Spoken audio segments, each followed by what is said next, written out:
Is your business profitable? Is your business resilient? Do you know where the speed bumps are coming for your cash flow? As an operator, this is a really important thing to know. And so I encourage all of the CEOs, the visionaries, the owners, the people who need to understand the cash flow incoming and outgoing in a business to be able to create a cash flow for 2025. Let's keep you afloat. Let's make sure that cash flow is not one of the challenges that you're having. So stay with me, bear with me. I know it's a spreadsheet and it sounds really boring, but it is a critical piece. In my business, I come in and I watch my cash flow every Monday. I come in, I adjust the bank balance, confirm that it's right, adjust it if it's needed, take a look at what's going out in terms of the incoming and outgoing money and what the most recent and updated information truly is. And so I always have a good snapshot on my business. I highly recommend, if you are an owner of a business, if you are a solopreneur, if you find that at 2:00 in the evening, you are up at night and you are worried about where the money is going and coming, this is a tool that can help you sleep better. All right, so stay with me, bear with me, and let's dive in to a cash flow. In other words, speed bumps. Let's find out where they are. So in this example, I am using months, month 1, month 2, and month 3 in my spreadsheet. And you'll see that each month has weeks, okay? And so each of the,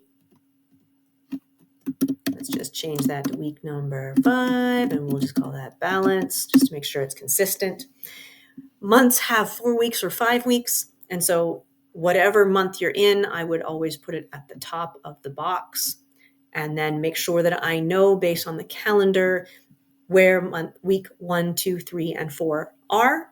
And I start my weeks on a Sunday.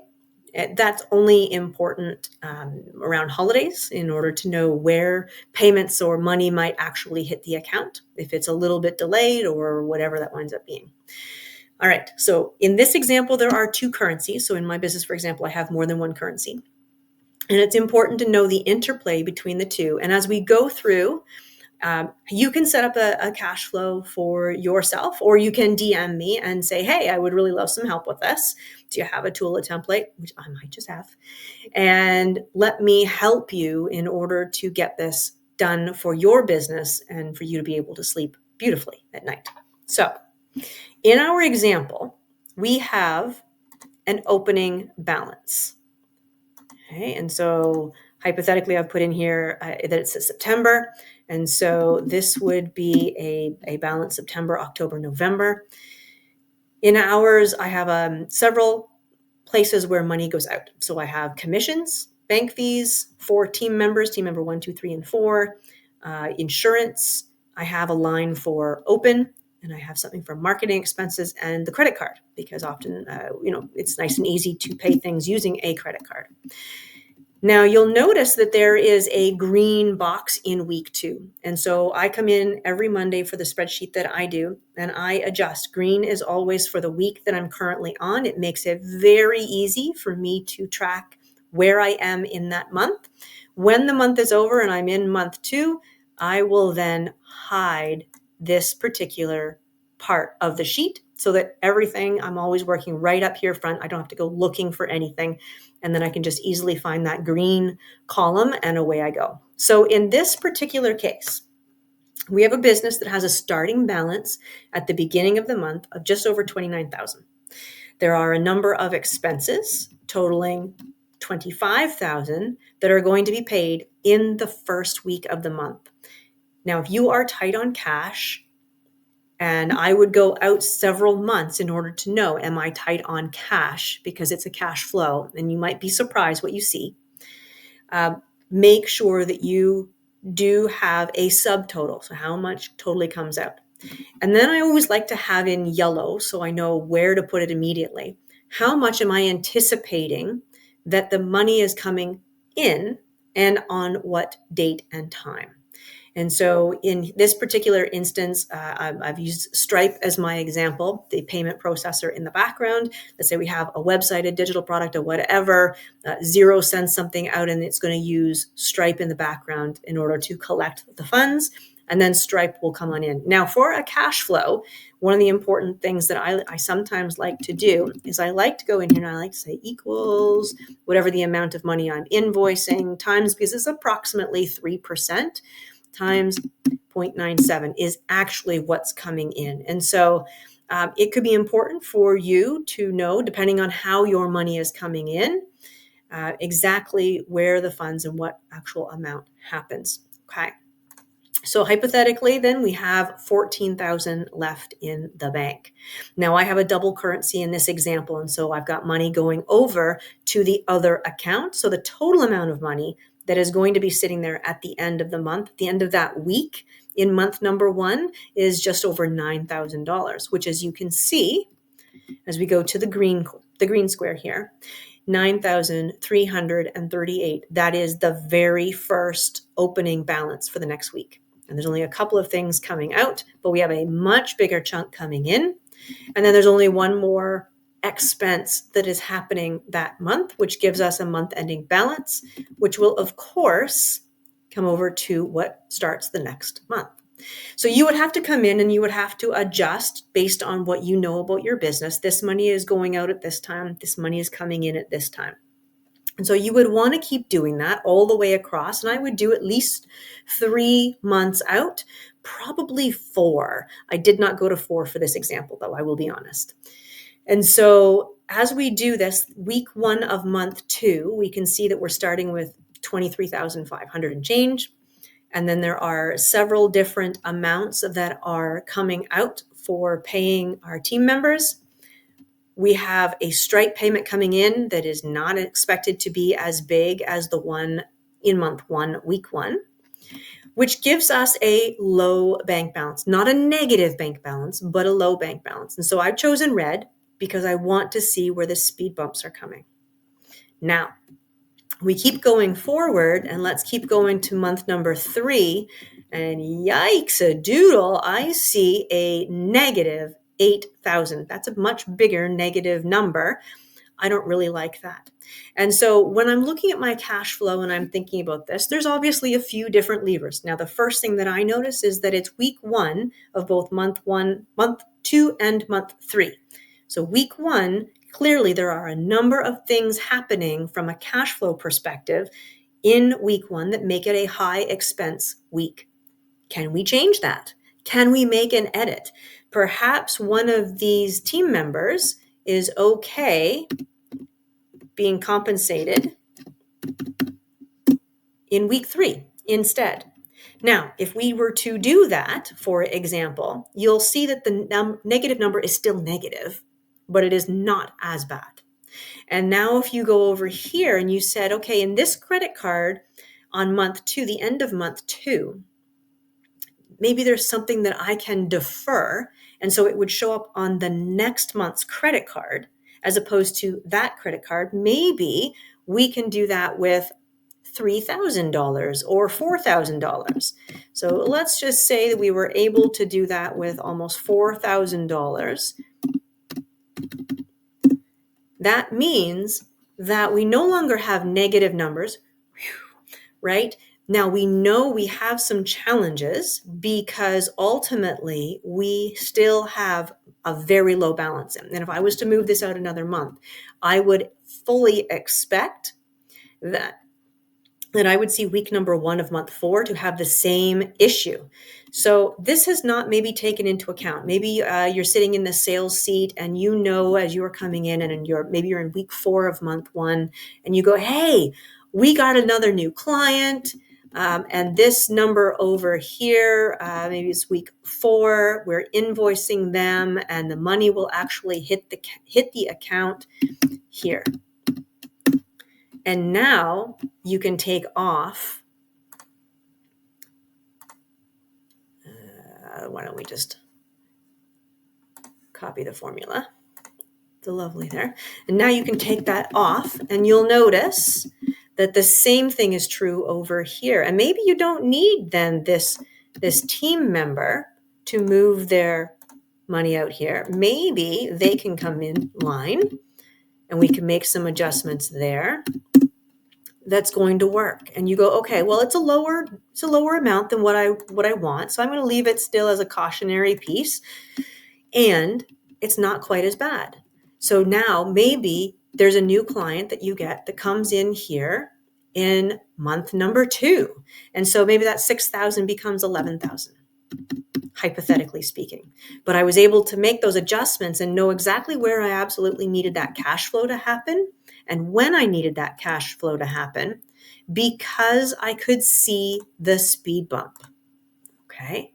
I could totally see that I needed money on the first part of every week. And if I was to guess going out and I'd say, okay, I need 25,000 and I have 28,000, month number 4, week 1 will probably not have the same challenge. And wouldn't that be great? So as you come along and you're able to make adjustments, that would be fantastic. Now let's take a look down here. Let's assume that we have hypothetically 2 different currencies. There is oftentimes an exchange between those 2 accounts so that you can make sure that you have positive dollars where you need to have them. And so hypothetically, I'm just going to move my picture out of the way. Hypothetically, in this account, we have bank fees, a loan, a couple of team members, insurance, a credit card, some leasing fees, maybe a rental, utilities. It's open, and let's say there's some taxes or something in here. And then you have the total amount out of the account. You know that you've got a balance. And in this particular example, we're starting off with 8,500. The amount of money going out is just under 14,000. So that leaves us with a negative balance. But we know that we can bring money in from our wonderful US dollar account, our other currency. So that comes in. And in this particular case, we also have Stripe payments coming in. So we know that we'll end with a couple of transfers. We'll end the week, every of those weeks. Okay. Now I will say there's a red over here, as you can see that on my screen, because it's lower, not because it's negative, but because it's lower. And so that will give me warning bells and say, oh, I'm going to need to make a switch. I'm going to need to make a change. I need to make a sale. I need to push something out, whatever that winds up being. And so as you continue to move forward, you can see when the bank balance, there's transfers, there's Stripe pieces. And I've thrown in here, for example, grant or other income, because you need to record wherever those pieces are coming and going. All right. And so you'll see here now in this example, there are 2 red squares in month number 3. But I also noticed that even though there are 2 red squares in month number 3, that I could probably transfer money from the US dollar account over to the Canadian dollar account. So let's go ahead and do that. I'm going to just transfer the formula, and then let's say we're going to take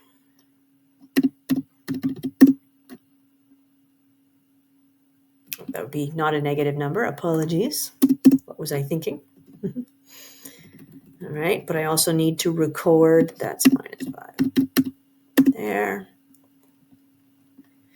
Okay, so then you need to go back to your first currency and just make sure everything still looks good. Everything still looks stable, although I will say now that I'm looking at the money going out at 25,000 and the money coming in at 23,000. Week 1 of the next month will be a red square.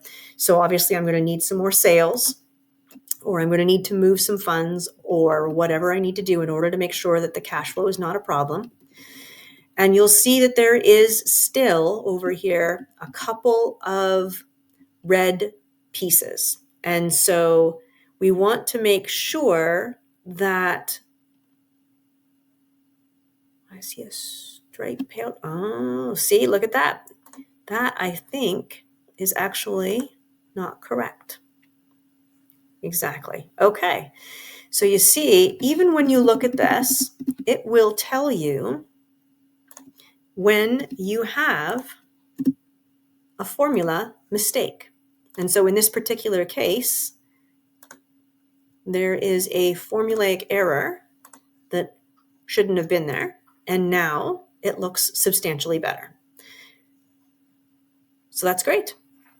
So you still have this week here. You know you need more sales. You know that week 1 of the next month is going to be an issue, although you could transfer funds over.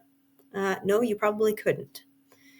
Cash out here is 13. Cash out here is 13. If week 1 of the next month is similar, then you know week 1 of the next month in both currency accounts is going to be a challenge. So you will need at least another $5,000 in sales in order to make sure that that's not a problem. And then you can transfer funds between the two accounts. So my point in all of this, and I know this was very, very detailed, is to go through and look at it, from a cash flow management standpoint. You're going to want to know where the speed bumps are. And in this particular example, week 1 of each month is a higher expense amount than any other week. And so anything you can do to switch that, to change that, to make changes to it will allow you some ebb and some flow in that cash flow. You know you're going to need more sales. So you know you need at least 2 more sales of $10,000 in each account, and then you will not be having any challenges. Although I do find that once we have lots more cash flow in some of the accounts, that often we're bringing on more team members, or we're able to then make more further investments in the business.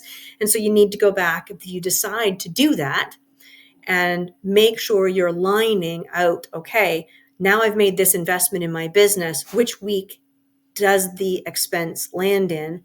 How many sales do I need? Do I have the cash flow to cover it, etc.? So the point of this is to make sure you're resilient, to make sure you're profitable, and to make sure you are able to answer the question, I'd like to buy the team member, tech stack, do this project. Do I have the money to be able to do that if I want to bootstrap this? And which strategies do I need to employ in order to make sure that I can continue to grow my business in the way in which I want to grow it? So I know that was a lot of detail. Please don't hesitate to reach out, ask me a question, DM me, and we can make sure that your business is resilient.